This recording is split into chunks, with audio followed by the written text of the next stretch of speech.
y proceso metabólico con insulina puede ser mortal.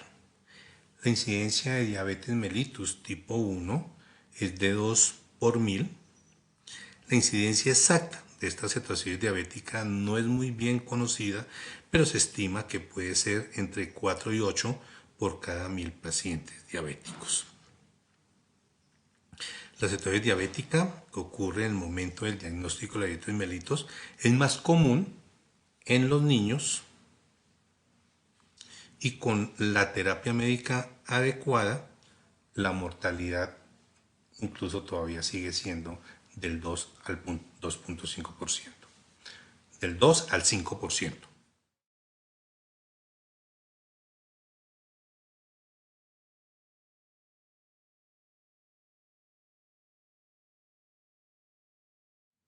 Vamos a hablar de la definición y la clasificación de la cetoacidosis diabética,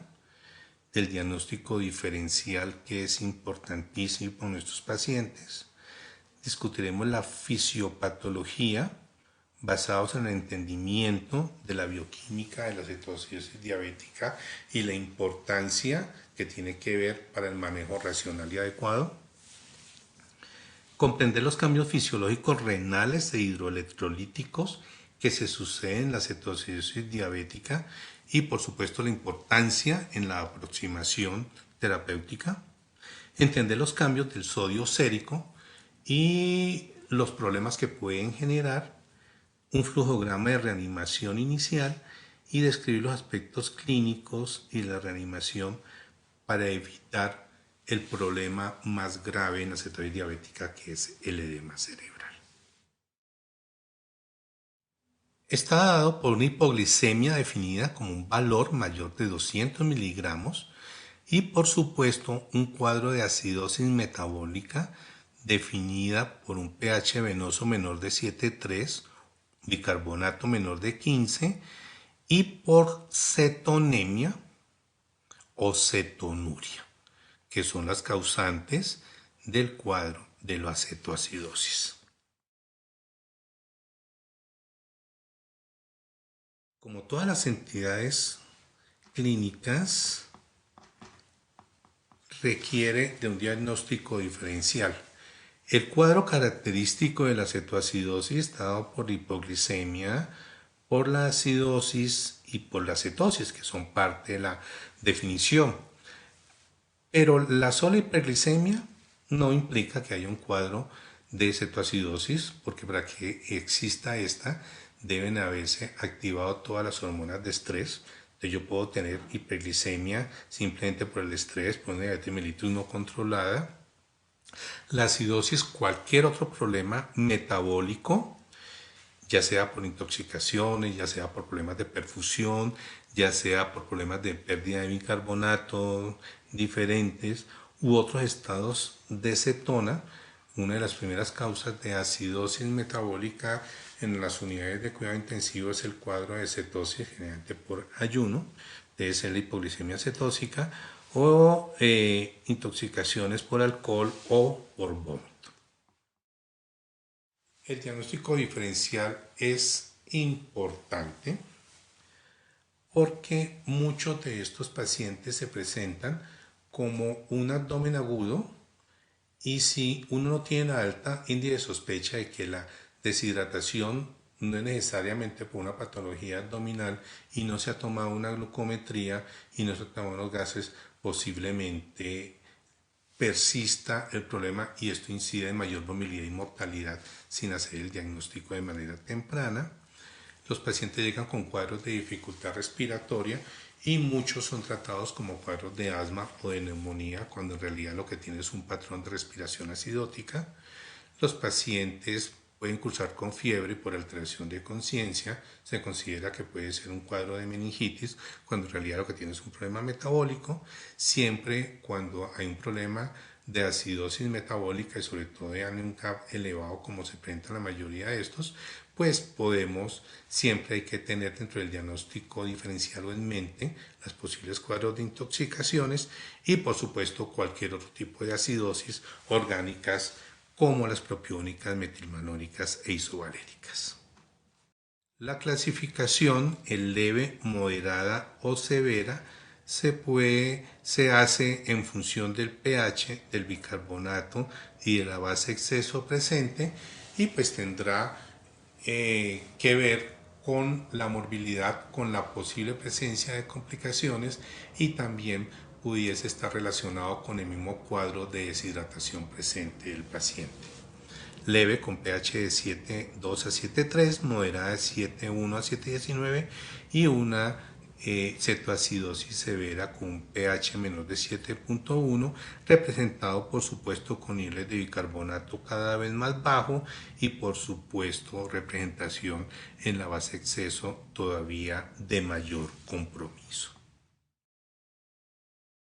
Los pacientes con presencia de cetoacidosis diabética, no de novo, sino que tengan algún otro tipo de alteración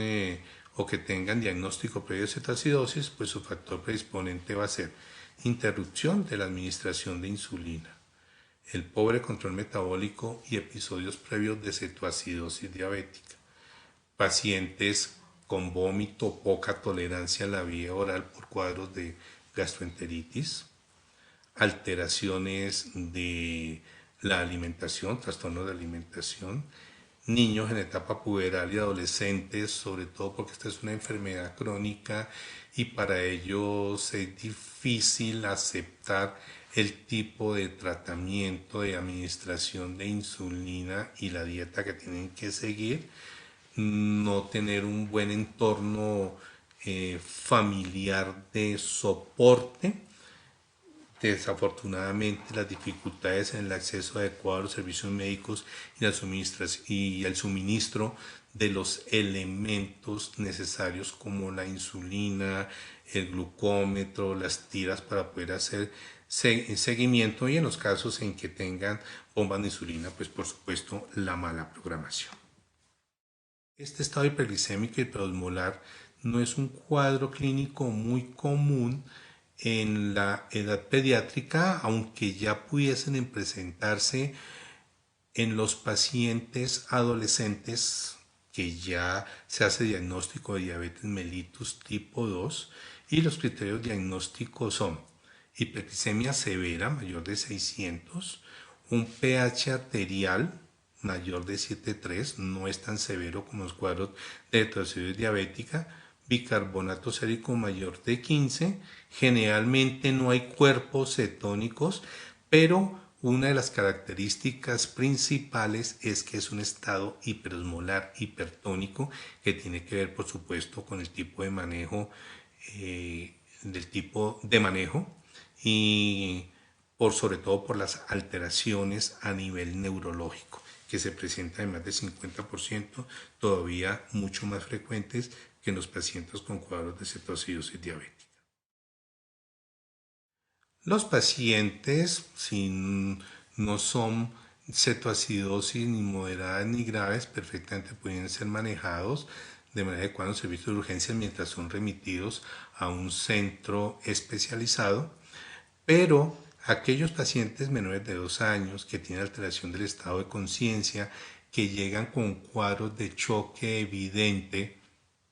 aquellos con acidosis grave, hiperglicemias graves que podrían corresponder a un estado hiperosmolar, que tienen alteraciones electrolíticas, sobre todo secundaria a problemas de potasio, o sobre todo hipercalemia, y que tienen factores de riesgo para edema cerebral, deben ser hospitalizados o deben ser remitidos de manera urgente a una unidad de cuidado intensivo para su manejo y su monitorización para evitar mayores complicaciones. El solo déficit de insulina no explica un cuadro de cetoacidosis diabética. Debe haber un fenómeno estresante que me genere la liberación de hormonas contrarreguladoras, cortisol, hormona de crecimiento, catecolaminas, que me vayan a desencadenar todo un problema de disminución de síntesis de proteínas, aumento de la proteólisis, hay un cuadro de lipólisis, aumento de ácidos grasos libres que me genera cetogénesis, que no son capaces de ser utilizados a nivel periférico empiezan a utilizar el bicarbonato para disminuir la reserva alcalina y esto me genera uno de los problemas delicados y graves en la cetoacidosis, que es como su nombre indica, la cetoacidosis, por la presencia de cetoácidos e hidroxibutírico. ¿Qué se presenta? Como no hay insulina y hay aumento del sustrato de gluconogénesis, pues hay menos uso de glucosa, hay aumento de la gluconogénesis, aumento de la glucogenólisis, que me va a producir un cuadro de hiperglicemia, supera el transporte transtubular de glucosa a nivel del túbulo contorneado, lo cual me va a generar una diuresis osmótica con pérdida de agua y electrolitos, deshidratación, cuadros de hipovolemia, genera alteración de la función renal y se convierte en un círculo vicioso porque indiscutiblemente hay menor capacidad de secreción de glucosa y vuelve a presentar hiperglicemia y se convierte en un círculo vicioso. Esta ingesta de líquidos disminuidos, cuadros de deshidratación y también va a llevar a un cuadro de hiperosmolaridad. Entonces aquí tenemos el problema de la hiperglicemia, que me va a llevar a trastornos hidroelectrolíticos, los fenómenos de acidosis con disminución de la reserva alcalina y los cuadros de hipertonicidad. Si entendemos qué es lo que está sucediendo desde el punto de vista fisiopatológico, para nosotros va a ser mucho más sencillo la aproximación terapéutica de estos pacientes.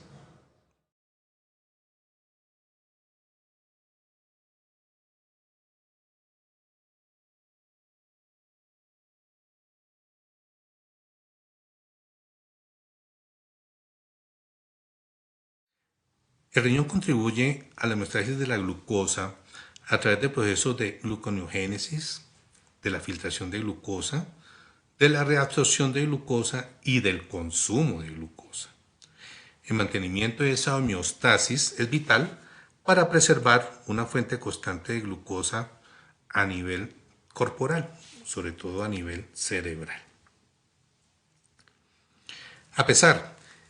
de esas variaciones, tanto en entrada como la salida de glucosa,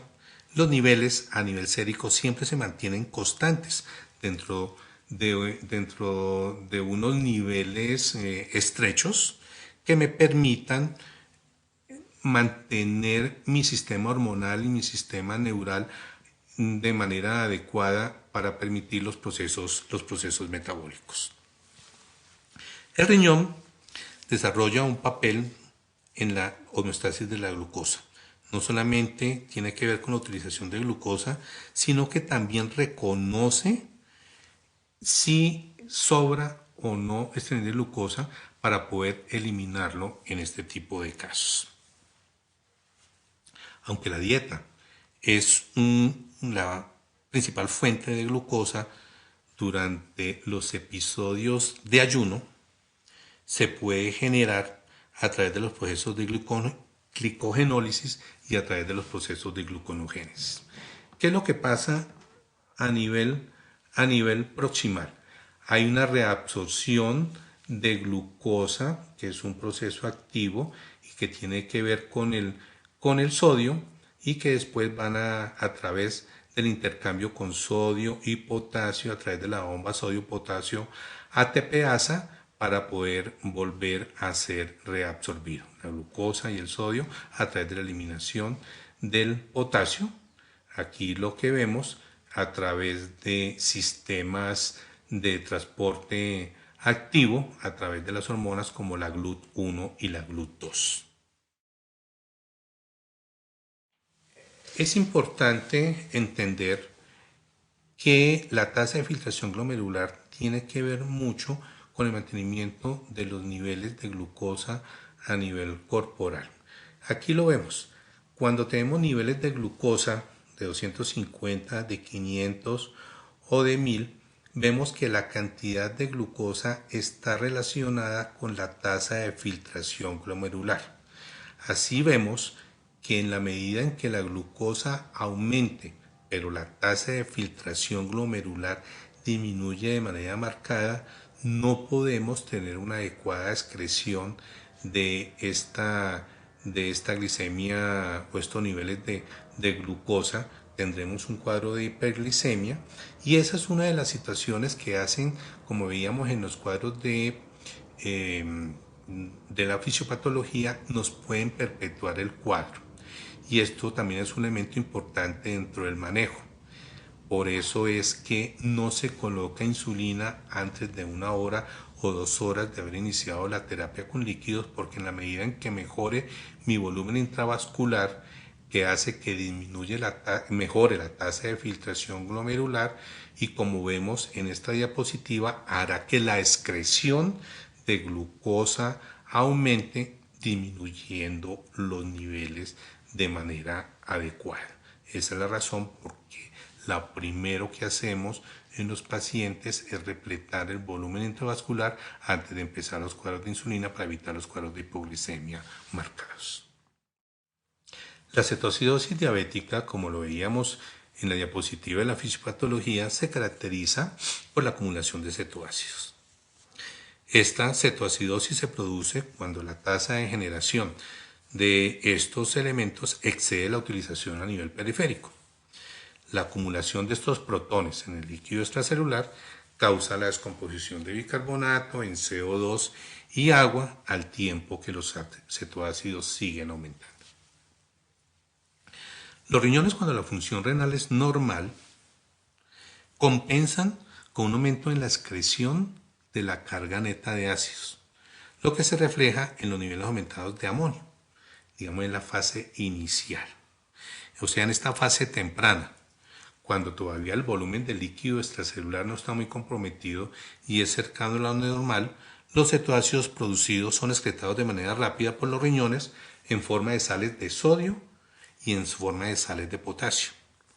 Esta pérdida urinaria de sales de cetonas da lugar a la contracción de volumen extracelular y hace que el riñón empiece a retener cloruro de sodio. En esta fase inicial, la acidosis, por lo tanto, es hiperclorémica. Es como si fuera una pérdida indirecta de bicarbonato. En la medida que este proceso prosigue sin manejar la fase inicial de los problemas de la cetoacidosis, el proceso de cetogénesis sigue aumentando. Hay mayor depósito de hidroxibutírico, de acetoacetato, y la depresión de volumen sigue siendo más severa. Hay mayor deshidratación, incluso hay fenómenos de hipovolemia, y gran proporción de estos cetoácidos se retienen.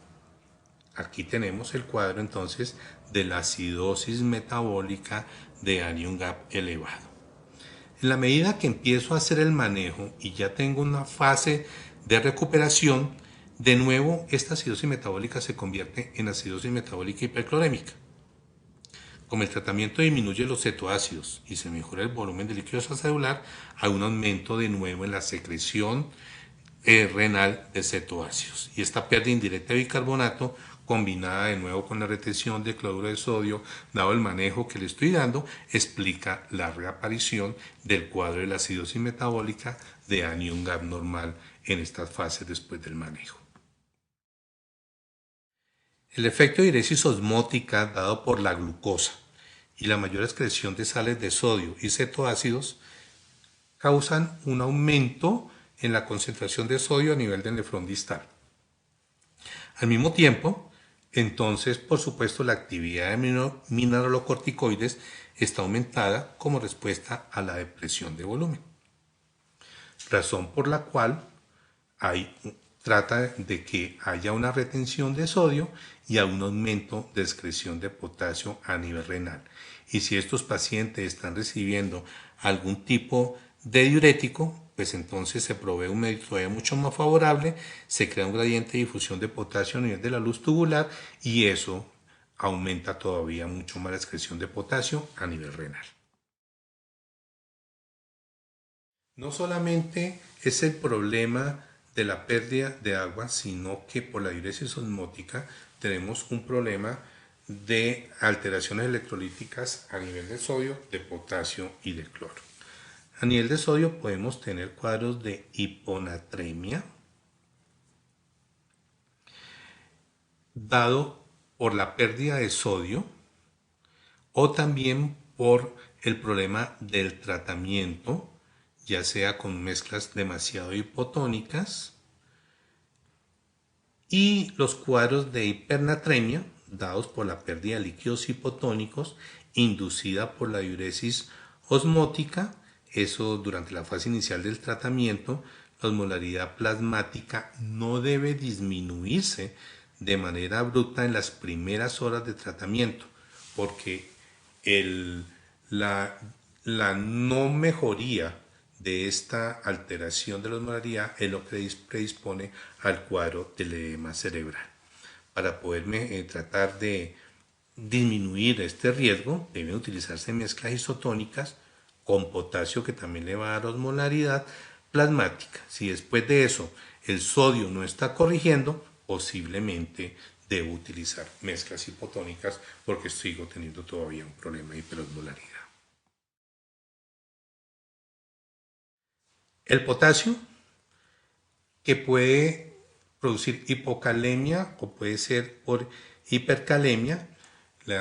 por traslocación dado por el mismo cuadro de acidosis metabólica en el que tenemos y por la excreción renal alterada, como comentábamos, por la acción de los mineralocorticoides, por el mismo cuadro de hipertonicidad. Es algo que hay que tener muy en cuenta y estar haciendo una monitorización electrocardiográfica constante y precisa para evaluar cuál es el tipo de alteración que me está produciendo ese nivel de potasio actual sobre el potencial de membrana y la repercusión que puedo tener a nivel cardíaco. Los otros son las alteraciones del fósforo, ya sea por hipofosfatemia o por hiperfosfatemia. Generalmente hay una depresión corporal secundaria a la misma diuresis osmótica, o también puede haber cuadros de hiperfosfatemia inicial, o por lo menos lo que yo estoy viendo en mis niveles séricos, por el déficit de insulina y por la acidosis metabólica. Algunos de estos pacientes ya pueden tener un cuadro de falla renal crónica, por lo cual pueden estar con presencia de hiperfosfatemia desde el comienzo. Pero el trastorno más frecuente desde el punto de vista de fósforo es la hipofosfatemia. Se puede considerar su suplencia si hay algún tipo de sintomatología como debilidad muscular, depresión respiratoria o cuadros de rhabdomiólisis.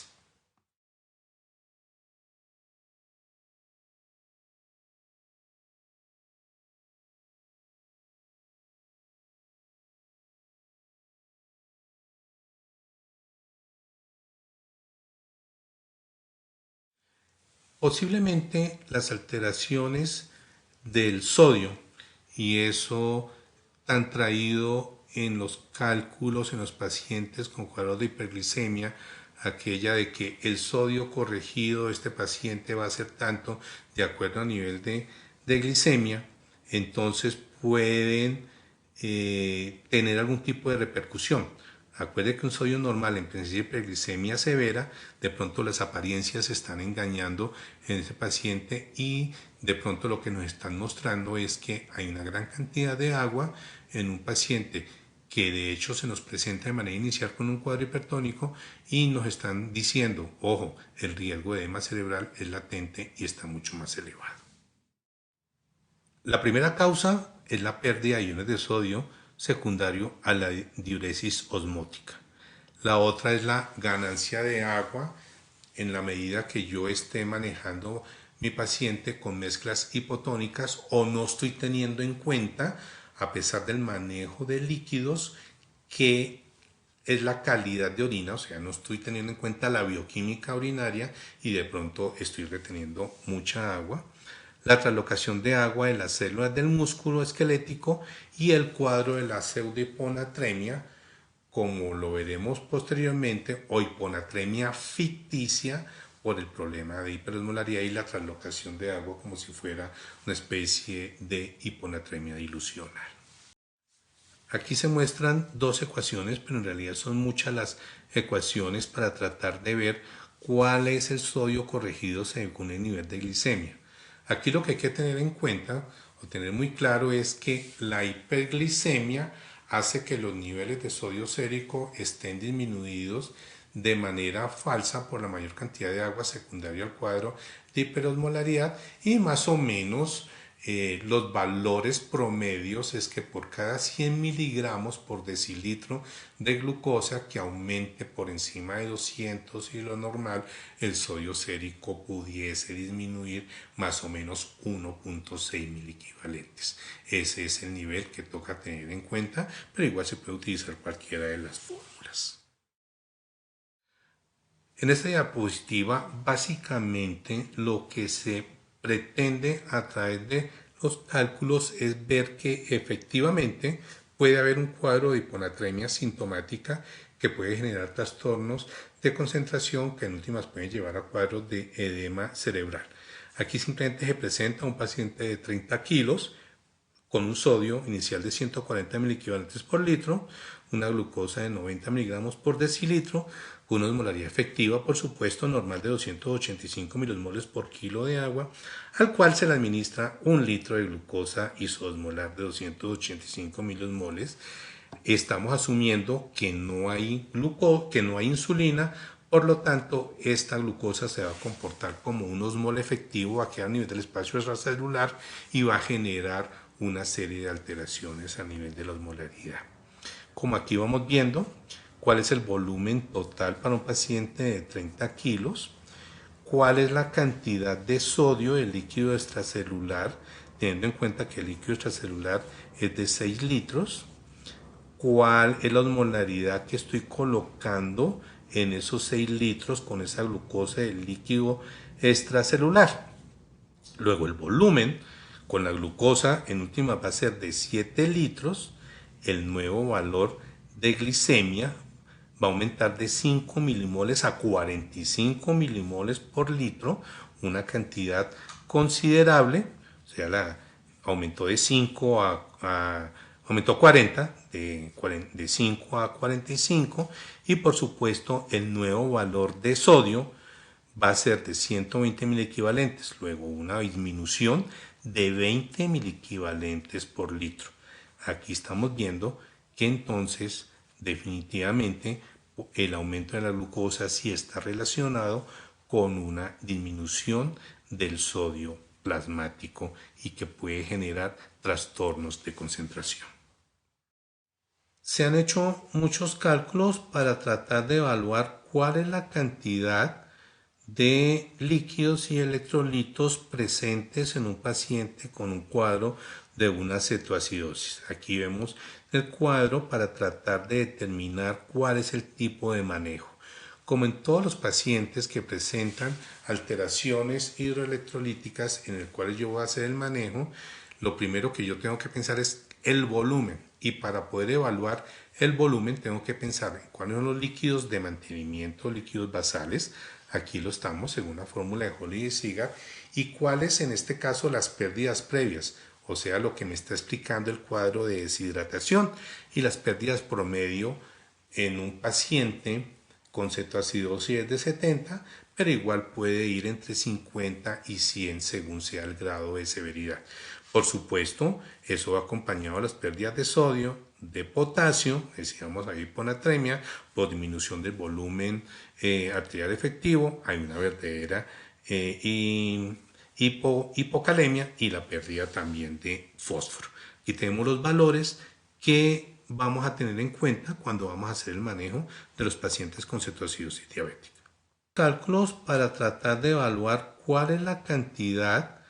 de líquidos y electrolitos presentes en un paciente con un cuadro de una cetoacidosis. Aquí vemos el cuadro para tratar de determinar cuál es el tipo de manejo. No es fácil hacer el diagnóstico del problema de volumen o del cuadro de deshidratación, dado que este es un problema hipertónico, es un problema hiperosmolar, y por ende, por las mismas situaciones fisiológicas, los signos no van a ser muy fidedignos, y entonces podríamos llegar a sobrediagnosticar o a subdiagnosticar el grado real de deshidratación de estos pacientes. Aquí tenemos algunos signos y parte, digamos, de la bioquímica que me pudieran llegar a hacer o a permitir hacer el diagnóstico de si la deshidratación es leve, moderada o severa, teniendo en cuenta que en los niños menores de 2 años la deshidratación 1, 2 o 3 es de 5, 10 o 15% del peso corporal y en los mayores de 2 años es de 3, 6 o 9%. Hay que tener eso muy en cuenta.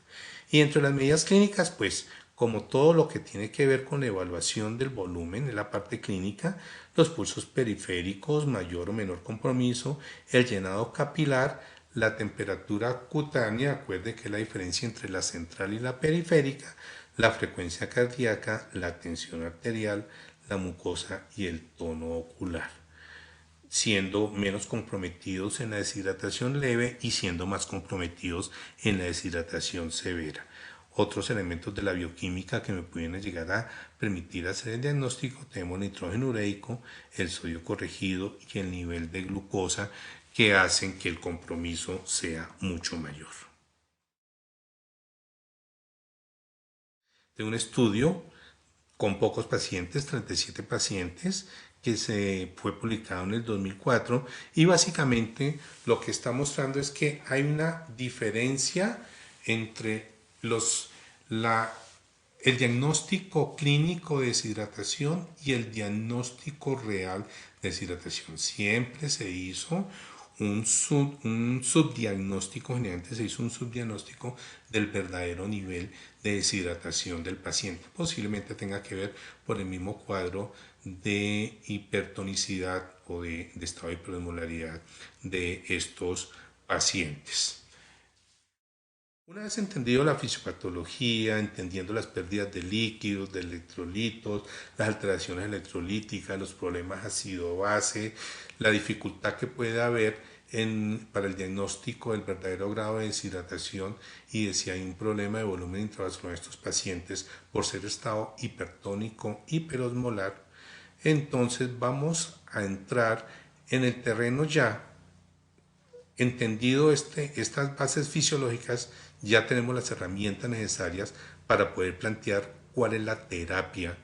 de la cetoacidosis diabética, que es un verdadero reto. Son pacientes que no podemos dejar abandonados, son pacientes que lo que vamos a mostrar son fórmulas iniciales, pero yo tengo que estar encima del paciente para determinar si hay que aumentar o hay que disminuir o hay que agregar algo a la terapéutica que yo planteé de manera inicial. ¿Cuáles son mis objetivos generales en estos pacientes? Pues básicamente van a hacer restaurar el volumen intravascular, resolver el cuadro de deshidratación, mejorar la parte metabólica que es la administración de insulina para ayudar a corregir el cuadro de la cetoacidosis, acidosis que corrige con volumen intravascular y que corrige con la administración de insulina, el déficit de electrolitos que estos pacientes requieren, sobre todo que tiene que ver con el potasio, el déficit de sodio, identificar y tratar los eventos precipitantes y anticipar y prevenir las complicaciones durante la terapia. Este último punto tiene que ver mucho con la situación de que yo haya entendido muy bien cuál es la situación fisiopatológica comprometida en mi paciente. Como decíamos, restaurar el volumen, corregir el grado de deshidratación, reemplazar el volumen de sodio y mejorar la filtración glomerular, que como vemos va a tener que ver con el hecho de que permita la mayor excreción de glucosa y mejore ese nivel de hiperglicemia a nivel sérico. ¿Por qué hacer el énfasis acá en volumen y deshidratación? Porque son dos cosas totalmente diferentes. De acuerdo al entendimiento de la fisiopatología, entonces vamos a tratar cuál es la terapia óptima del líquido en los pacientes con deshidratación desde el punto de vista de volumen, del punto de vista del tipo y del punto de vista del tiempo en el cual yo tengo que hacer esa corrección. ¿Y cuál es el verdadero papel del reemplazo de electrolitos en los pacientes con cuadros de cetoacidosis diabética? Es en estos cuadros de hipertonicidad, estos cuadros de hiperosmolaridad, en los que es importante el poder diferenciar que deshidratación es diferente a hipovolemia. Recordar que yo puedo tener pacientes hipovolémicos no deshidratados, pacientes deshidratados no hipovolémicos, o puedo tener los dos trastornos. La hipovolemia tiene que ver con el sodio corporal total y la deshidratación tiene que ver con el problema del agua y la pérdida de agua y la pérdida de peso.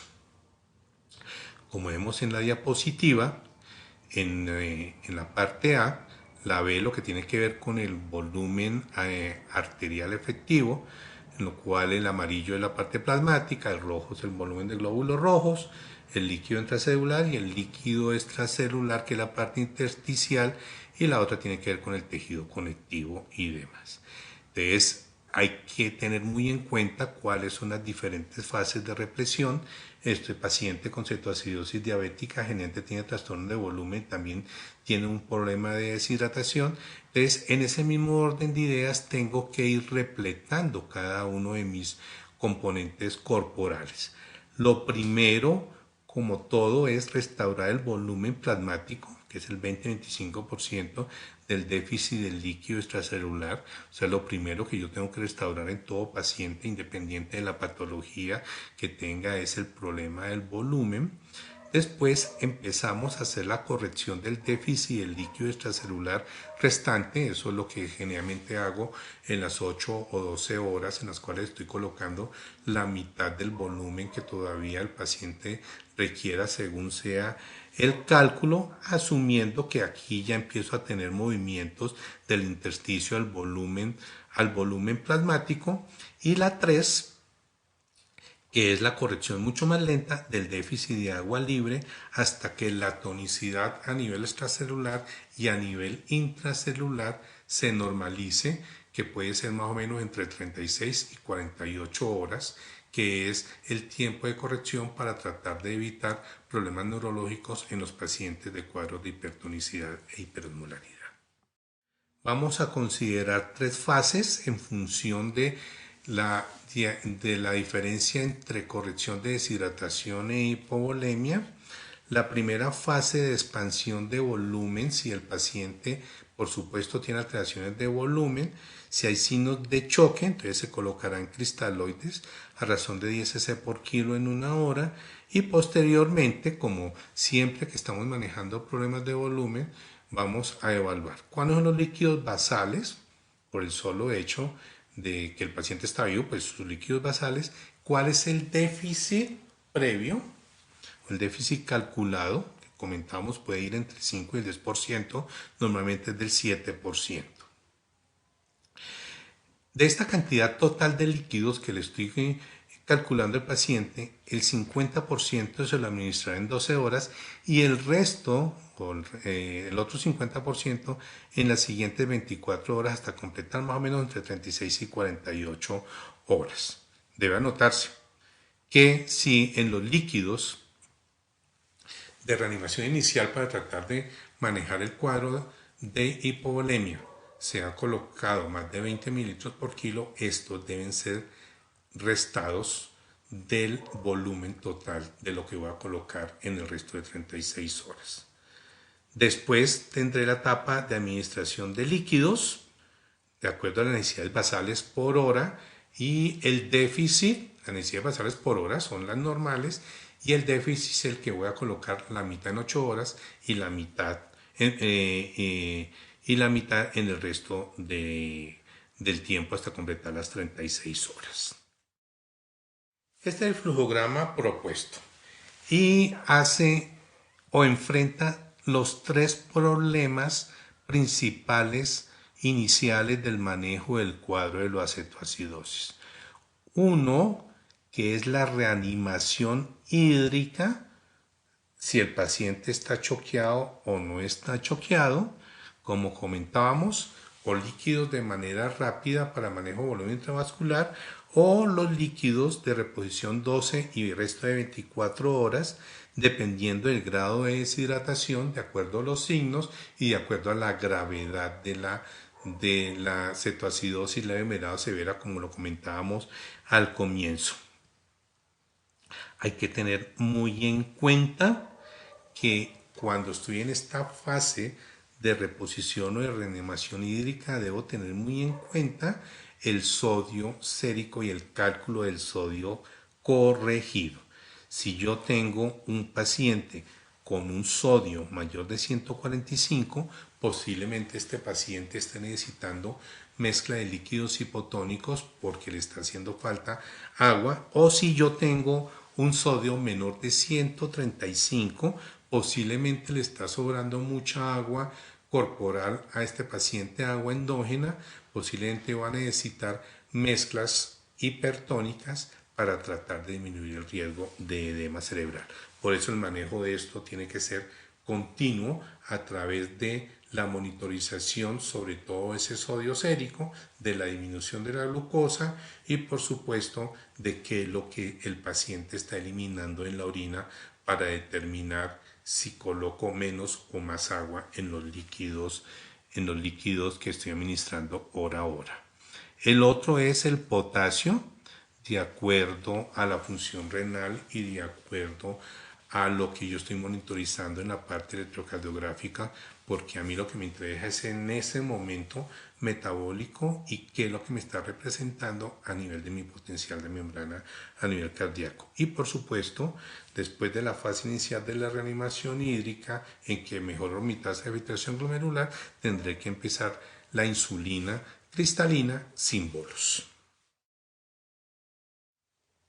Con respecto, esto es 2014, con respecto a 2018, en realidad en 2018 no ha habido mayores cambios, pero sí hubo cambios entre la de 2009 y 2014,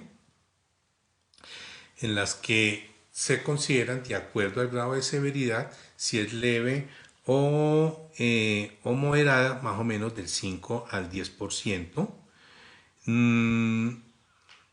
a menos que haya signos de hipovolemia, no se recomienda el colocar los bolos de líquidos. Cálculos más simples a través de los líquidos de mantenimiento, que son horarios, y las pérdidas previas, en las cuales la mitad en 12 horas y la otra mitad en 24 horas, como cualquier manejo de estado hipertónico y hiperosmolar. Si los bolos son de más de 20 cc por kilo inicial, se restan del volumen total de líquidos a administrar, y si no, no se restan. Y la administración continua de cristaloides se cambiarán a 0,45, 0,9 o a veces hipertónicas, dependiendo al comportamiento de la monitorización del sodio sérico del paciente. Un ejemplo de un paciente de 6 años con 20 kilos que llega con peso, 20 kilos de peso de ingreso, un pH de 7,15, no se le habían administrado bolos de reanimación inicial. Se calcula un déficit del 5%, de los cuales la mitad se pondrá en 12 horas, el resto del 50% en 24 horas, con un mantenimiento de 60, según Holiday y Ziegler. El total de líquidos en las primeras 12 horas va a ser la suma del mantenimiento a ese grado de déficit de 101 cc por hora y en las siguientes 24 horas de 80 cc por hora. Otro paciente de 16 años con 60 kilos de peso de ingreso, que estamos hablando, haciendo énfasis de peso de ingreso, es el peso deshidratado, por supuesto, y yo lo que tengo que tratar es de que a las 24 o 36 horas haya recuperado el grado de deshidratación que yo había calculado. Este paciente segundo tiene un pH de 6,9, una deshidratación severa. Se le administró un bolo de 30 mililitros por kilo de Ringer por signos de choque. Se calculó un déficit del 7%. Y se coloca el déficit de 7% por 60 kilos, 4.200, menos 10 mililitros por kilo, porque se superaron los 20 mililitros por kilo, y entonces de tal manera que hace que el total de líquidos en las primeras 12 horas sea de 250 mililitros por hora, y en las siguientes 24 horas hasta completar las 36 va a ser de 175 cc hora. Por supuesto, esto tendré que estarlo monitorizando de manera continua de acuerdo a los niveles de glicemia, de sodio y de potasio, para ver de qué manera tengo que estar haciendo este tipo de correcciones. Uno de los problemas que siempre se ha pensado es el riesgo del edema cerebral, y siempre se pensó que pudiera estar relacionado con el volumen y sobre todo con el tipo de líquidos que se administraba. Es decir, requerían líquidos hipotónicos, líquidos hipertónicos o líquidos isotónicos. Se hizo tal vez el primer estudio para tratar de resolver esa pregunta de que el tratamiento ofrecido o administrado o suministrado a los pacientes con cetoacidosis podían desarrollar el edema cerebral. Entonces se hizo ese estudio, es un estudio randomizado, con 1.255 pacientes, con 1.389 casos de cetoacidosis diabética, y se dividió en 4 grupos. Una administración rápida, ya sea con líquidos al 0,45 o con salina al 0,9, y esto rápido es el cálculo de líquidos se hizo la mitad en 12 horas, más el mantenimiento del líquido en las 24 horas, lo mismo para la solución salina. Ambos grupos recibieron bolos iniciales de 10 cc por kilo de solución salina y dos grupos lentos con solución salina normal al 0,9 o al 0,45, solo que se hizo la división entre las previas y el mantenimiento en 48 horas. Los resultados, en realidad no hubo ningún tipo de cambios, no hubo diferencias significativas desde el punto de vista demográfico en los 4 grupos entre los pacientes que disminuyeron el Glasgow. Entonces, en este estudio se completa en la diapositiva 35, ni el tipo ni la velocidad de la administración de líquidos influenciaron de manera significativa el desenlace neurológico de los pacientes del estudio.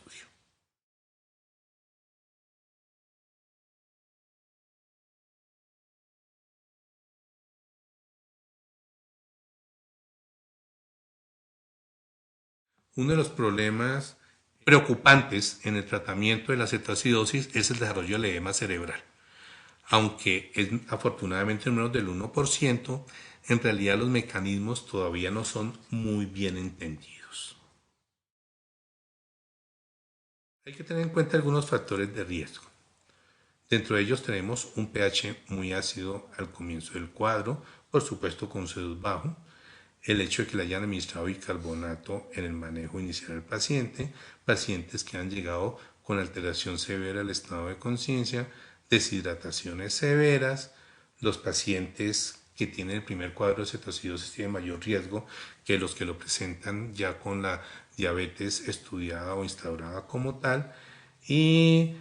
se pensaba que la rehidratación rápida, pero ya se vio pues en los estudios que esto eventualmente no parece estar muy relacionado, pero lo que sí puede estar muy relacionado es el sodio, que no aumenta según lo esperado con el tratamiento, porque eso está relacionado con la cantidad de agua libre que le estoy suministrando. ¿Cuál es la fisiopatología? Podemos tener edema vasogénico, edema citotóxico,